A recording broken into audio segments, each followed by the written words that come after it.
Nouvelle semaine des formations sur Métropole. Mesdames, Messieurs, bonsoir. Très heureuse de vous retrouver d'ores et déjà. Excellente semaine des formations. À la une de ce lundi, la situation est restée tendue à Pétionville ce lundi. Des échanges de tirs ont été signalés dans plusieurs quartiers. Au cours du week-end, un CSPN a été organisé pour faire face à la crise sécuritaire qui touche désormais d'autres communes jusque-là paisibles. Par ailleurs, les États-Unis ont livré ce 10 février 600 fusils et divers équipements à la police nationale dans le but de renforcer la lutte contre la criminalité transnationale. Également en titre révision constitutionnelle, la question suscite de plus en plus de débats alors que les organisateurs de la conférence nationale poursuivent leurs travaux en vue du référendum. La proposition de nouveaux textes constitutionnels fait l'objet de vives critiques, notamment de la part du CADO, qui souligne plusieurs erreurs.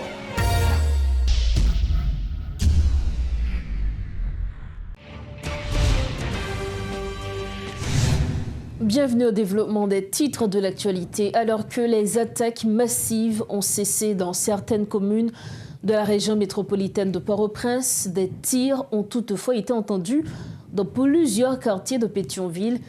Dans la zone de l'académie de police sur la route de Frères, des échanges de tirs ont été signalés dès les premières heures de ce lundi. Au cours du week-end écoulé, les localités de Nantunnel, Kagouo, Doko et Nanzago, situées dans la dite commune, ont été le théâtre d'affrontements entre les bandits de la coalition Vivre Ensemble et des agents des forces de l'ordre, soutenus par des brigades de vigilance formées par les habitants de ces quartiers. En pleine, la PNH a procédé à d'importantes saisies de matériel samedi soir dans la zone de Croix-des-Bouquets, où les bandits s'apprêtaient à organiser leur propre carnaval. Selon le porte-parole de la PNH, des agents de l'institution sont présents à Keskov, où un calme précaire règne. Les habitants, quant à eux, restent sur le qui-vive, redoutant à tout moment une attaque armée des bandits. Face à la montée de l'insécurité, le Premier ministre Alix Didier Fils-Aimé a réuni d'urgence le CSPN afin d'organiser une mobilisation massive des forces de l'ordre pour reprendre le contrôle du territoire. Toutes les ressources sont déployées pour restaurer l'ordre et garantir la sécurité de la population, informe la primature. Toujours dans ce chapitre, le président de la transition, Leslie Voltaire, a reçu ce lundi un lot de matériel et d'équipements destinés à la police nationale lors d'une cérémonie à la DGPNH à Clercine. Ce don, issu de la coopération entre l'ambassade des États-Unis et la PNH via le bureau INL, vise à renforcer les capacités opérationnelles de la police dans la lutte contre la criminalité transnationale. Il comprend notamment 600 fusils, 9 véhicules, 2 loaders, 2 backhoe-loaders, un lowboy et 2 têtes de camion. Parmi les personnalités présentes figurait l'ambassadeur des États-Unis, Denis Hawkins, le commandant en chef AI de la PNH, Ramon Ormil, et le commandant de la mission de soutien à la sécurité, Godfrey Otungue. Merci, ambassadeur Denis Hawkins, pour don ça a fait pour la police nationale d'Haïti plus efficace. Son don qui est équivalent à 6 millions de dollars, qui gagne des bulldozers, des lowboys, des têtes camions toutes blindées, qui gagne 9 véhicules parmi lesquels il y a Toyota là-dedans et puis il y a l'autre équipement tout. Donc c'est un moyen pour renforcer la police nationale dans la lutte que l'a fait contre bonne armée et n'a remercié les États-Unis à travers l'ambassadeur Hawkins qui fait donc ça pour augmenter la sécurité dans le pays.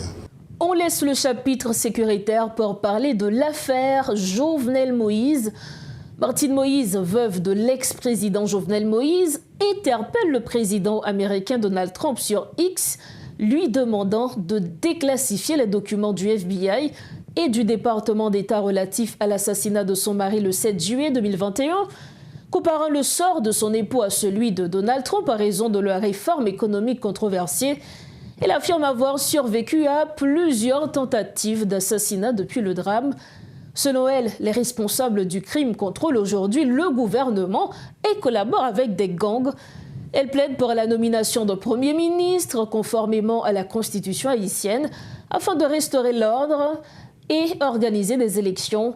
Parallèlement, en Haïti, ce 10 février, la justice a auditionné plusieurs inculpés dans ce dossier, dont l'ex-maire de Jacmel, Macky Kessa et Joseph Félix Badio. Le pays n'est pas prêt pour la démocratie. Selon le journaliste Pierre-Raymond Dumas, invité ce lundi à la rubrique Le Point, l'écrivain s'est interrogé sur la capacité des Haïtiens à construire une nation au regard de l'histoire.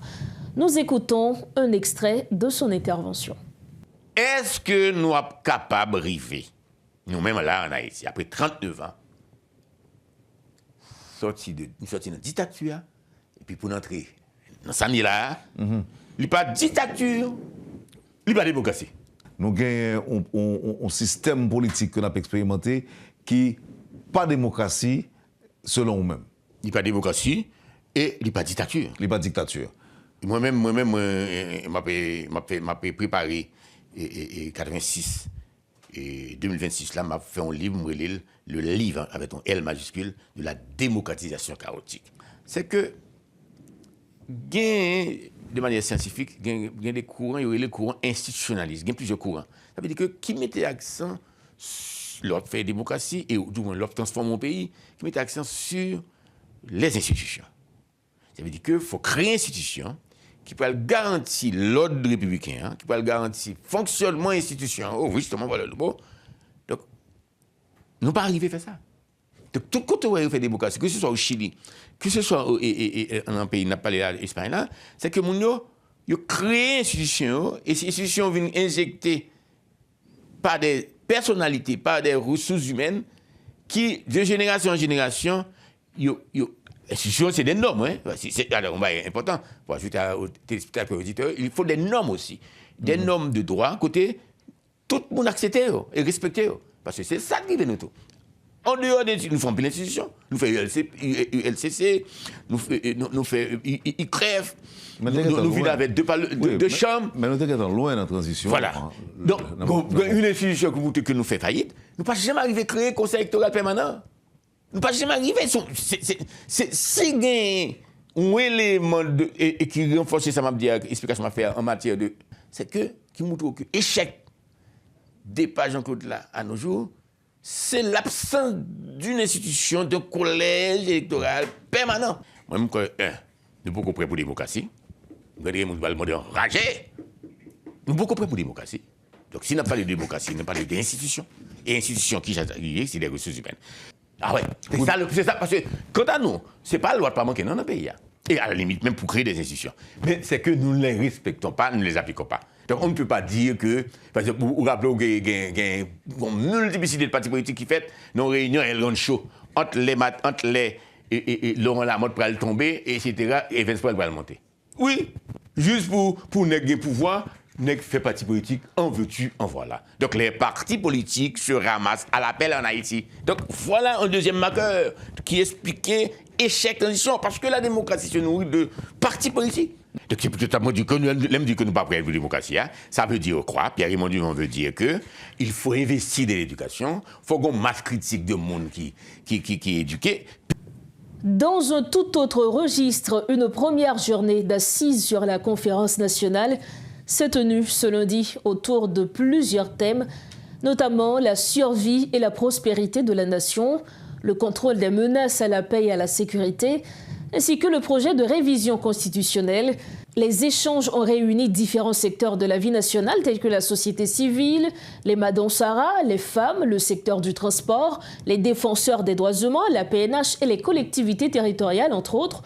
Selon l'ancien député Price Cyprien, l'un des responsables de l'initiative, un document final sera élaboré et remis aux membres du comité de pilotage intégrant les décisions prises au cours des discussions. Suivez ce reportage de Rodolphe Pierre-Louis et de Guy Trichoisy.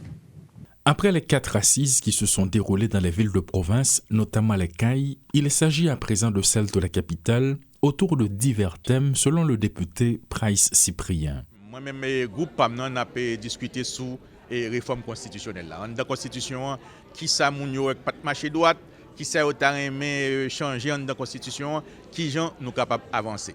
Donc, nous prenons l'idée tout le monde net, ni ça d'accord, ni ça pas d'accord.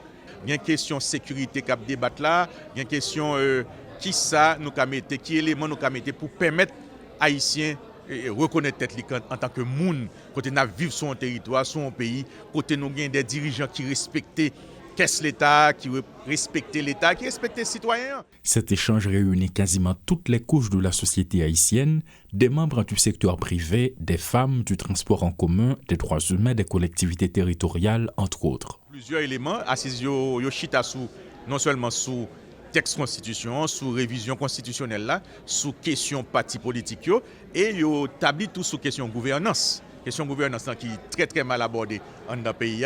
Nous apprécions qui gens nous avons une meilleure gouvernance dans le pays, qui gens haïtiens même a décidé qui gens veulent payer l'avancée, qui gens veulent saluer les démocraties, qui gens veulent l'avancer. L'objectif est clairement défini selon les précisions de l'ancien parlementaire qui joue le rôle de rapporteur. Il y a un assise qui fait déjà dans le Grand Nord, il y a un qui fait déjà dans le Grand Sud, il y a un qui fait déjà dans la diaspora. Je pense que son moment il permet tout haïtien pour bailler disons.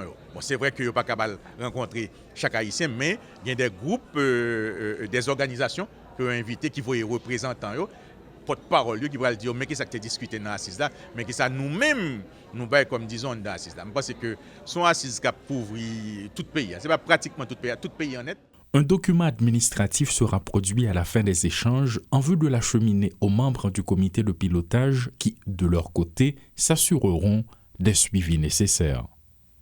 Le collectif des avocats pour la défense des droits humains exhorte un arrêt de la rédaction du texte de l'avant-projet de la nouvelle Constitution en raison de plusieurs erreurs d'ordre matériel et sémantique révélées dans le premier jet. En plus du caractère inconstitutionnel du référendum pour changer la Constitution dans le nouveau texte, la non-distinction des juridictions judiciaires et administratives est une source de confusion, souligne Maître Arnel Rémy. Le coordonnateur du CADO appelle à la mise en place d'un ordre juridictionnel administratif indépendant, ce qui facilitera le travail de la Cour de cassation, souligne-t-il. Suivez un extrait de son intervention. CSPJ. Yo dit dans avant-projet, les juges administratifs dépendront du CSPJ, qui est le même problème. Or que l'appellation CSPJ, c'est le Conseil supérieur du pouvoir judiciaire. Il n'y a pas dit Conseil supérieur du pouvoir administratif, pas ça dit. C'est-à-dire, si vous pouvez mettre juges administratifs sous domination, sous contrôle CSPJ, il faut changer l'appellation automatiquement. Il faut dire Conseil supérieur du pouvoir judiciaire et administratif. Quand on a sous-dit et administratif, et c'est union, et c'est une conjonction d'union. Donc, on n'a pas deux ordres encore, même des ordres là. Moi, je comprends qu'on a faut que une création, il y a un Conseil supérieur du pouvoir administratif qui va composer les juges administratifs, qui va l'embêter des disciplines, même gens. Mais qu'on a aujourd'hui là nous-mêmes comme avocats, pour éviter que les gens tombent dans le pile de ça, eh bien, avant le prochain, nous demandons un sursis sous lit. On sursis rédactionnel. Ça veut dire pour camper sous rédaction avant projet, ça veut dire camper sous rédaction.